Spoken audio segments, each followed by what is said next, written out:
Yes, everyone, welcome back to the channel. Stephen Howson, bit of live news coming at you live from Qatar. Been a warm one today. Been out and gone and watch a little bit of grassroots football training session at the Icon Academy. Cheers to them guys for inviting us. It was good. I enjoyed it. Joel went and got stuck in and got thoroughly embarrassed by children, but it is what it is. We've got some stuff to talk about, and obviously we've got massive weekend coming up at the World Cup. But transfer news never sleeps, and today we're talking about the possibility of Memphis to United. We're talking about the possibility of where Mourinho might come in, and I'm not 100% sure about that one. But we're going to get stuck into it. I'll go with what the news is saying, and I'll give you my own sort of thoughts on it. Is that all right with you lot? And obviously, get your questions in. Get your chatting. I don't know how long we're going to be live for. It might be a while. It might be a minute. We'll figure it out as it goes along. See if the questions are good. But let's get into it then, shall we? So, Memphis to United, according to Diario AS, which is a Spanish sports newspaper, United are the club most interested in signing at Memphis Depay in January. This comes a day before Lego, which is an Italian newspaper, announced that Roma are also a club that is in for Memphis. Mourinho versus Manchester United in a signatory race is interesting. Memphis will be a free agent at the end of the season, which means he should be available for cheap in January to be signed by anybody because, well, let's be honest, Barcelona are in absolute shit state and someone's going to take advantage of that. It'd be nice if United was in an opportunity to do that, but how are they going to do that? That's a big question, isn't it? I don't know. Would he want to come back to United? Mourinho did work with him briefly at United, but he was the manager that sold Memphis to Lyon. Now, I've got a stat for you. Memphis played 4 minutes for Jose Mourinho. I don't know why I've remembered that. But 4 minutes. Are you going to go and play for a guy that basically give you no opportunity at Manchester United? I don't know about that. So, I mean, if you're Memphis, what do? Do you go back to Manchester United where it's inevitably going to be harder, or do you think you would do all right in Italy? Jordi Cruyff was talking, and he says, Xavi always says Memphis is a player who doesn't create problems, who gives his all, and when he was called to action, he was there for us and responded adequately.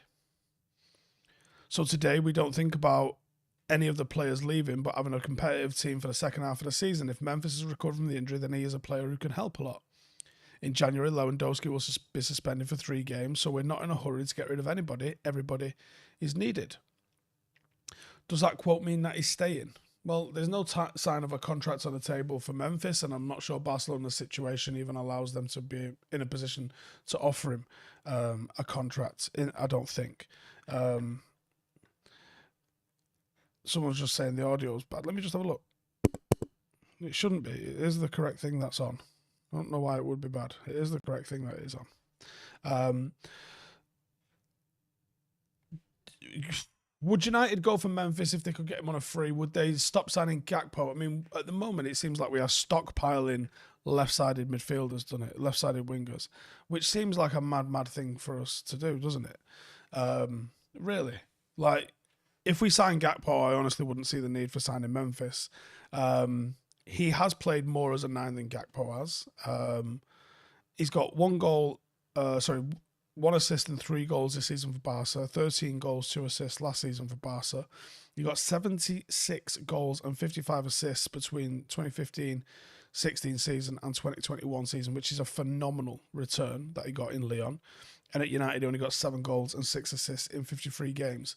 For me, I don't believe Memphis was in the right mental state to play for Manchester United. There's the incidents that seem to get brought up was about what he was wearing, what he was driving. And if Wayne Rooney's pulling you up about your professionalism, there's something gone on there, I think. So I don't necessarily think I would be screaming for Memphis to come. I think it would be a mistake for him to return. I think it'd probably be a mistake for him to go and play for Mourinho as well, in all honesty. So I don't know where he goes from here. But I'm not sitting here thinking, I don't know if there's any player that's been at us that I would bring back, to be honest. Can you think of anyone that you'd bring back? Paula says, not keen on any ex-players coming back. I was only keen on but I was ecstatic when Ronaldo came back, and look what happened with him. So sad to really end like that. You can't say this happened with one player, so we're never going to sign another player in them circumstances ever again. It doesn't work like that. Chris says we need Goncalo Ramos, not Depay, another injury-prone player with huge wages. Wages-wise, yeah, you'd be on a lot for Memphis, no doubt about it. Brian says maybe United have been watching how Paddock started playing with Tom on the right. Fluid front three works. Adichie says we just got rid of Pogba and CR7 circus. We don't need to start a new circus. I would go with that, in all honesty. I actually liked Ten Hag's interview last night. MUTV doing MUTV things. Oh, so let's talk about the positives of that game then. Ten Hag, what positives? Brilliant. That's why I love him as United manager. He's proper. The United Way says Memphis is good. Is it what United needs? No. I would probably line up roughly where you are on that one, I reckon, mate. David Holt says, I think more chance signing Memphis than Gakpo due to the Glazers not wanting to spend money in January. I hope that Gakpo, though, or Ramos would be good also. Yeah, but I don't necessarily know if it's true that the Glazers won't spend anything in January. We covered this on a video not too long ago where we said... actually, there's a very real chance that they might actually let the purse strings go, because a team that looks like it's going to have Champions League football next season is definitely a hotter prospect for a sale than a team that is definitely in the Europa League for next season. That's my opinion. IQ Insane says it's a shit show. Alanga shouldn't be here. Harsh but fair. Jockey says bring Welbeck back as a squad player. We could honestly do a lot worse than Danny Welbeck, and just as a pure squad player. We really could. Lewis says, what's the point in signing Depay? Chet says, there seems to be a lot of good performances at the World Cup. Would Jonathan David still be good? Yeah, I think Jonathan David would still be good. I was talking to someone about this earlier. The World Cup is a madness, right? Most months of the year, you play 6 games. Most, right? Most months of the year, you're going to play 6 football matches. So the fact that the World Cup... the average sort of, I mean, not even average actually, is it? Like, to go relatively far in a World Cup is 6 matches.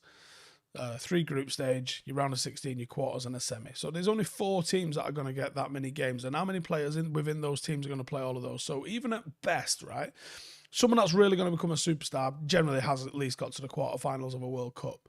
So, or at least the semi-finals of a World Cup. So you're talking 5 and 6 games.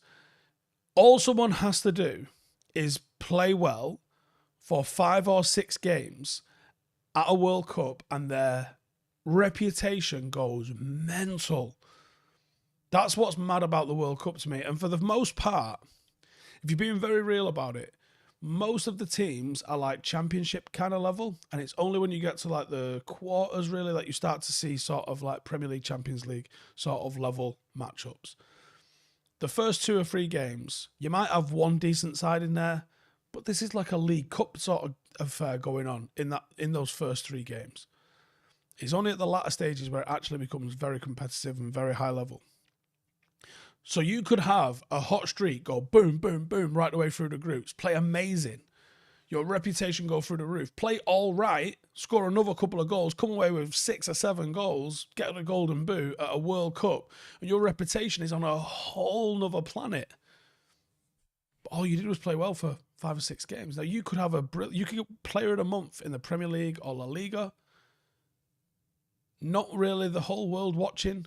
Premier League maybe a little bit more, but you could have the whole world not sort of really watching what you've done, and you'll never get the impact that you have by just happening to coincide your good form with a World Cup.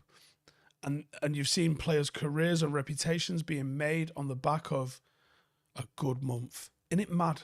Isn't it absolutely mad? Sam says, what about Mbolo? I remember when United were first linked with Mbolo, and I just wasn't having him in the slightest. I look at him and just think, there's not much in him here that I'm really digging. He was sensational the other night against Portugal, and he looks like he has been eating all the Weetabix and whatever the Rock has, because he's massive. IQ says, really, believe reality will hit hard after the World Cup. We saw a glimpse yesterday. We must be prepared. What about United? United played, a reserve 11, which didn't perform. Certainly some individuals did, but not as a team. It absolutely did not. And then a youth team 11, which, again, arguably did not perform really. I wouldn't. It's a pre-season. Don't put too much emphasis on the results in those things. And Ten Hag wasn't happy, and I think that'll reflect in some other stuff as it comes on the back of it. Brian says can't see Liverpool paying 150 million for Bellingham, City or Madrid, unless United double his wages. Probably right. There's not a lot of clubs out there, is there, for players to move up to from the likes of Dortmund. Leaf says Mourinho got rid of Depay in his first season at United. Doubt Memphis is interested in a move to Roma. Yeah, I don't know what the relationship between Memphis and Mourinho is, but I can't imagine it's amazing. Mr. Miracle says Mbola reminds me of an Emil Heskey kind of player. I think he's a far better dribbler than Emil Heskey was. ETH says, what's my gut feeling on who we'll go for in the January window? Love it to be Ramos, but knowing the Glazers, it'll be Depay. At this point, I genuinely have no steer on it. Genuinely. I wouldn't be surprised if United didn't pull a Mitrovic out of their arse. Is it a club looking probably a lot better than a lot of people thought, but a club that they know if you come in for him, they're going to have to let him go, right? Probably wouldn't be crazy money. How old is he, Mitrovic? Let's have a look. How old he is off the top of my head. He is 28. That's a good age, you know. He's a big boy. He's a big boy. He's a good player. He's Premier League proven. Doesn't necessarily have to, like, change up too much in his life. Obviously going to have to move from London. But he's a player that you know can perform in the Premier League. And that's a big risk. Can people adapt to the pace and the physicality of the Premier League? Not everybody can. And I think Alexander Mitrovic for United would be a hell of a signing. And cheap. And not too long term either. And that might allow you to then... It's not necessarily the Cavani sort of like put a plaster over it. But I think that he would really suit what United do. And I think you would get him out of Fulham. So I wouldn't be shocked to see someone like a Mitrovic. The sexier names that are out there, the Jonathan Davids, the Gakpo, we might have an inquiry. Maybe Ivan Toney. I think Ivan Toney, he got the English tax on it as well, even though he's not been part of the World Cup squad. I think he would cost a fortune. I think you get Mitrovic for like a reasonable fee, you know. David Holt says Mitrovic would be okay given an 18-month contract. Yeah, Pete says Mitrovic is a big lump, just a big lump. But it's not the case though, is it? It really isn't the case that he's just a big lump. There's a guy that knows at the back of the net. IQ Insane says Mitrovic is a short-term solution over Gakpo and Memphis. Definitely over Memphis. If you can get Gakpo for not a mental price in January, I'd probably lean towards that. But the question was, what do I think United will do? And I think United might go for Mitrovic. I got nothing on that. I just got a sneaky feeling that something like that might be done. And Shane says Vlahovic from Juventus would be good, considering Juventus issues going on and would cost 50 million most. We covered that the other day, talking about what's going on at Juventus. You might be right, you might be wrong, but I definitely would be picking up the phone to Juventus and being like, listen, it's gone west. What can we do? Emma says we should stop with short-term solution signs. We need to build a proper squad. It's not always the case, though. Sometimes a short-term solution, if you're working on something bigger, you can't get a Jude Bellingham for every single position on the pitch. United arguably need to bring in a right back. There's some talk that you might need to move this player and that player. And there's a lot of things kind of at play that I think you have to go and figure out. And I think the occasional short-term solution, not the worst idea in the world. Like I said, not every time. I don't want to see us do it constantly, but it's not the worst thing in the world. Daniel says Saha wasn't the sexiest name and he was great when United signed him. Oh, injuries aside, he was absolutely phenomenal. Okikade says, what's going to happen with Donny in January? Swap deal. What do you do? What do you do with Memphis? Sorry, Memphis? Donny. What do you do with Donny? He just hasn't impressed. You know, there's no requirement, I don't think, to keep him around at the club. He's not done anything to be kept around. Really isn't. Andrew says, rumours of Felix going on loan with an option to buy. Seems like a free hit. I think getting him on loan wouldn't be the worst idea, but what does he offer us different that we're looking for? Do you know what I mean? I think Ten Hag's system requires a bit of a bully up front. And Felix is a lot of things, and a wonderful footballer is one of those. But I don't think he's a bully in any way, shape, or form. I don't think he could do what we're looking for. Ruben says, "What's the plans for the day?" Well, the plan this morning, which is done, it's in the bag. Have a look on Instagram if you want to go see what we did over there. Miss Stephen Howson on Instagram. Went and visited a local grassroots academy. That was fun. Had a good time, and had a chat to some of the kids. Watched a training session. Go live and get on a plane to Dubai to go meet Uncle Pat tomorrow. That's my plans for today. Not a little bit bitter, because we all had tickets to go to Robbie Williams tonight, and I was trying to get a flight over to Dubai in the morning, and we've not been able to do that, so I've got to miss Robbie Williams and beers, and I'm a bit annoyed at that, but I'm not going to complain too much, because I do know how lucky I am to actually be here, so it's one of those, isn't it? Cathal says, "Do I think UEFA will try and hold European finals and semi-finals in Qatar in the future?" Yes, definitely. I wouldn't be surprised if like the Super Cup ends up being here or something like that.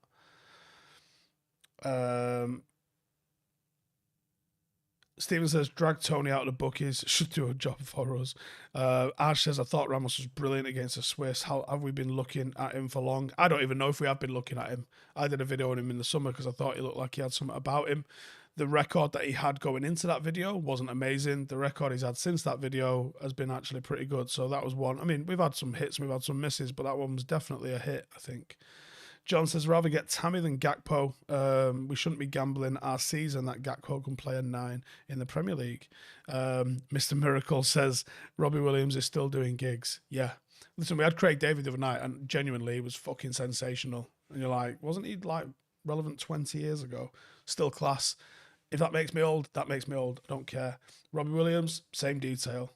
I would have fucking loved to have gone there tonight, and I'm genuinely annoyed I'm not. Harry says, "Would part of you love to see Ronaldo miss a penalty in the final shootout?" No, I don't think so. I wouldn't wish that on anybody, in all honesty, because that's horrible, isn't it? I just don't. I've stopped caring now. I've just cut the cord. I don't hate him, but I just don't care no more. He's shown his true colours to me. I think he used United and our affection for him to come back. And then as soon as it wasn't convenient for him, he's like, "Get me out of this fucking place," and was extremely disrespectful to the club. Said some things that we know that we've been talking about for years about the club, extremely disrespectful to the manager. And the timing of it all was disrespectful to everyone, and self-serving at the top and bottom line of it. And now he's been ousted from the Portuguese side. Is that Ten Hag's fault as well? Or is it pure performance related? Because the only reason he wasn't playing for United was because the performances wasn't there. Mike says, "I have an amazing day." Well, I'll be in a fucking airport for hours. It won't be amazing, but I'll do the best I can. Have I managed to watch any training sessions for the teams for the World Cup? No. I think Wales was the best opportunity, and we didn't get that. I don't think England are going to let me. I don't think I'd want to anyway. Callum says, "If you didn't say anything about the manager, would have been better." Yeah, you're probably right. Chet says, "Agreed. Love how Ten Hag said he's ready to move on for the future." Totally. Brian says, "There's a story this morning that he threatened to leave Qatar. Is that the truth?" Wowzers. Ed says, "I thought he makes love on Thursday." Craig David, I think it was every day he got into it. But it was Monday that we saw him. Harry says, "Oh, Portugal win the World Cup, but he's barely involved." Did John Terry it, wouldn't he? Anyways, I'm going to wrap it up there, but thank you as always for joining in. We have got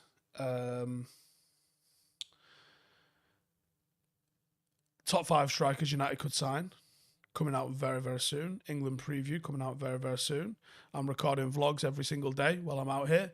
Let me know what sort of stuff. If you know anything that's going on in Dubai or Doha, that you go, "Listen, lads, go and check this out while you're here." I will try and do that. I'm going to a boxing gym tomorrow while I'm in Dubai. And we are doing a meet-up on Sunday. So if you're in Qatar, the Goat Bar, inside the Le Meridian, hotel. If you want to get in the mix, totally free. We're just going to hang out, have a few beers. About 3 o'clock, something like that. That sound good? See you there. Laters. Oh, and you never know who might be joining us.